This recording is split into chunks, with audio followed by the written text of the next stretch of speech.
কুড়িগ্রামের ভোগডাঙ্গা ইউনিয়নে আজ জমে উঠেছে ঐতিহ্যবাহী নৌকাবাইজ প্রতিযোগিতা। তো ঐতিহ্যবাহী খেলাটা কিন্তু হচ্ছে আমাদের দোকানের পাশে। আমি দোকান থেকে বের হলাম, উদ্দেশ্য একটাই, দেখতে হবে আজকের এই নৌকাবাইজ প্রতিযোগিতা। আর হাঁটতে হাঁটতে চলে আসলাম এই পাটেশ্বরী বাজার। আর বাজার পেরিয়ে যখন সুইচ গেটের রাস্তা দিয়ে হাঁটছি, তখন আমার কানে এসে গেল মাইকের আওয়াজ। হ্যাঁ, আমি চলে এসেছি কুড়িগ্রামের সুইচ গেটে, ভোগডাঙ্গা ইউনিয়নের সুইচ গেট যেটাকে বলা হয়। এখানেই হচ্ছে নৌকাবাইজ প্রতিযোগিতা। সুইচ গেটের কাছে গিয়ে দেখি মানুষের ভিড়।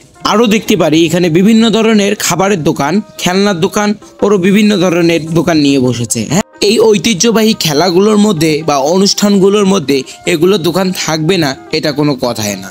আজকে শুধু উদ্বোধনীর জন্য এইরকম নৌকার প্রতিযোগিতা হবে না, আজকে শুধু একটা করে নৌকার ট্রায়াল দিবে বা এন্ট্রি করাবে।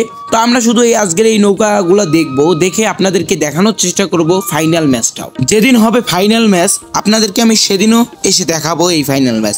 পারলে ফেসবুকে আপনাদেরকে লাইভ করে দেখানোর চেষ্টা করব। ধন্যবাদ জানাচ্ছি ভোগডাঙ্গা ইউনিয়ন যুবদলকে, কেননা এরকম একটা খেলাধুলার আয়োজন করার জন্য। এটা হলো নৌকাবাইজ প্রতিযোগিতার স্টেজ। আর কিছুক্ষণের মধ্যে শুরু হয়ে গেল একটা নৌকা এসে দেখি ট্রায়াল দিচ্ছে। অনেক ভালো লাগে আসলে এই রকমের খেলাগুলো দেখলে, আসলেও অনেক ভালো লাগে। তো এইরকম ছিল আজকের এই জায়গাটার সৌন্দর্যটা আমার কাছে খুবই ভালো লাগলো। এই জন্য বলা যায় যে ঐতিহ্যবাহী জিনিসগুলো দেখতে মাঝে মাঝে যেতে হয়। তো আজকের ভিডিওটা এখানে শেষ করতেছি।